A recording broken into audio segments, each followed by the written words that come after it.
Hi there and welcome to our service for June the 21st. We're in our series around Everyday Kingdom, and today we're going to be faithful in the fire. I'm going to begin by reading from Matthew 10 verses 24 to 39 and then 2 Corinthians 3, 1 to 3.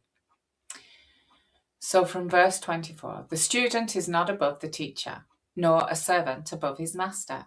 It is enough for students to be like their teachers and servants like their masters. If the head of the house has been called Beelzebul, how much more the members of his household? So do not be afraid of them, for there is nothing concealed that will not be disclosed, or hidden that will not be made known. What I tell you in the dark, speak in the daylight. What is whispered in your ear, proclaim from the roofs. Do not be afraid of those who kill the body, but cannot kill the soul.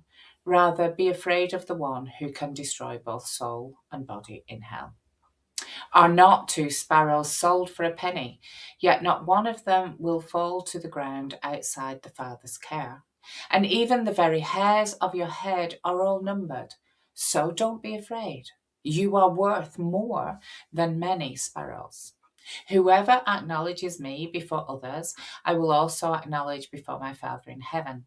But whoever disowns me before others, I will disown before my Father in heaven. Do not suppose that I have come to bring peace to the earth. I did not come to bring peace, but a sword. For I have come to turn a man against his father, a daughter against her mother, a daughter-in-law against her mother-in-law. A man's enemies will be the members of his own household.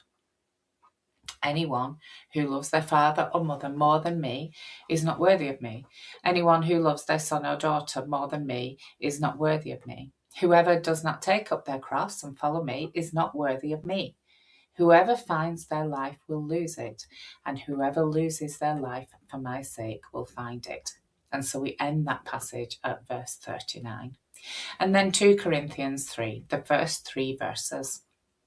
Are we beginning to commend ourselves again? Or do we need, like some people, letters of recommendation to you or from you? You yourselves are our letter, written on our hearts, known and read by everyone. You show that you are a letter from Christ, the result of our ministry, written not with ink, but with the Spirit of the living God, not on tablets of stone, but on tablets of human hearts. This is the word of the Lord, and we give thanks for that. So our theme today, following Jesus, means trusting him above all, faithful in the fire. Over the past 2 weeks, we've been tracing the shape of discipleship. In week 1, called and known, Jesus sees us, knows us, and calls us by name. And then week 2, sent with compassion. We're not gathered, we're sent. And now in week 3, Jesus speaks honestly about what that calling and sending out will cost. Not to frighten us, but to steady us. Because discipleship is beautiful, but it's not always easy. And sometimes it brings fire. So my first point, expect resistance. A disciple is not above the master. Jesus says the student is not above the teacher, nor is servant above his master. This is not a threat. It's preparation. Think of Jeremiah. Jeremiah spoke God's truth faithfully. And what did he get? Mocked, beaten, thrown in a pit. Not because he was wrong, but because he was faithful. He once said, "Your word is like a fire shut up in my bones." He couldn't not speak it, even when it cost him. Do you ever feel like that? That you just have to speak, even though it costs you. Another example, Daniel. Daniel refused to bow to the expectations of Babylon. He prayed as he always had, and he ends up in the lion's den. But the lions didn't get the last word. God did. And then we have an example from history. Amy Carmichael, who left Ireland and went to India. Amy's from County Down, and she went to India and she rescued children from temple slavery. She faced fierce opposition from everyone, from religious leaders, from colonial authorities, from the culture around her. But she stayed, and she once said, "If my fire is not large, it is yet real." She expected resistance. She was going against the grain. She was like the salmon who goes upstream. She kept going. She expected resistance and she kept going. Faithfulness will sometimes put you in the fire, but the fire does not mean you're in the wrong place. My second point, fear God, not people. Your life is held in God's hands. Jesus says, "Do not fear those who kill the body, rather fear the one who holds your soul." This is not about terror and that sort of like horrific fear that catches people. It's about orientation. It's about whose voice is shaping you. Are you listening to the Father's voice? Are you listening to the voice of Jesus? Are you hearing what the Holy Spirit is saying to you? Think about Peter and John. In Acts 4, Peter and John are dragged before the authorities and told to stop preaching. Their answer, "We cannot help speaking about what we have seen and heard." They feared God more than the council. Their courage came from knowing their lives were held in God's hands. Think of the missionary example of Jim and Elizabeth Elliot. Jim Elliot and 4 others were killed bringing the gospel to the Huarani people in Ecuador. Years later, Elizabeth Elliot went back. Not how we might think she might go back. She didn't go with revenge. She went with forgiveness. She said, "The will of God is never exactly what you expect, but it is always good." She feared God, not people, and God used her faithfulness to bring reconciliation where there had been violence. We may not face lions or councils or spears, but we do face pressure. We face pressure in our everyday lives.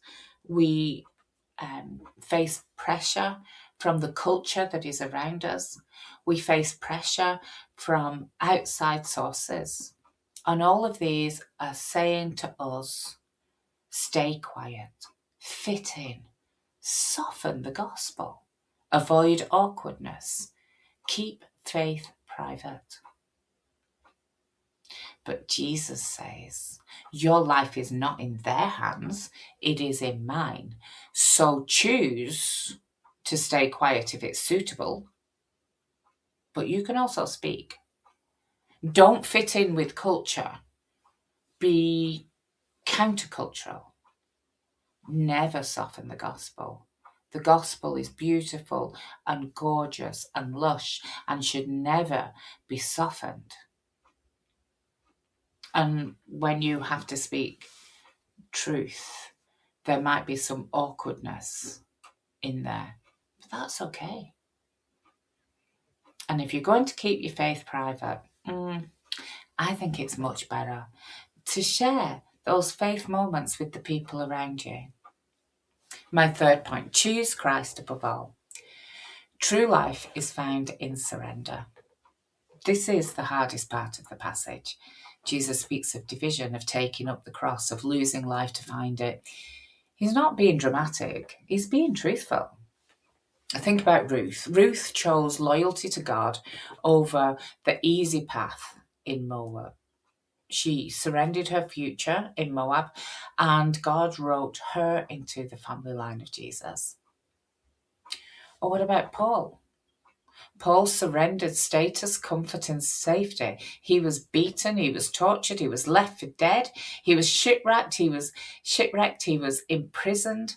But he said, I consider everything a loss compared to the surpassing worth of knowing Christ. Think of Brother Andrew. Brother Andrew smuggled Bibles into communist countries. He prayed, Lord, make seeing eyes blind. He risked everything. Not for adventure, but because Christ it was and is worth it. The heart of it, anything surrendered to Christ is never wasted. Anything laid down is raised again in his hands. True life is found on the far side of surrender. Paul said, "You are a letter from Christ, written not with ink, but with the Spirit of the living God." That's who we are. Not perfect, not polished, but living letters carrying Christ's compassion, his courage, his truth, his mercy. And letters are meant to be read. Sometimes people will read your life and be drawn to Christ. Sometimes they'll read it and feel challenged. Sometimes they'll read it and push back. But the point is, your life is meant to be visible. Your faith is meant to be lived. Your story is meant to be read. Even in the fire. Especially in the fire. So where does this leave us? Expect resistance because you follow the Master. Fear God, not people, because your life is held in his hands. Choose Christ above all, because true life is found in surrender. And as you step into the week ahead, remember you are a living letter. Christ is writing his story in you.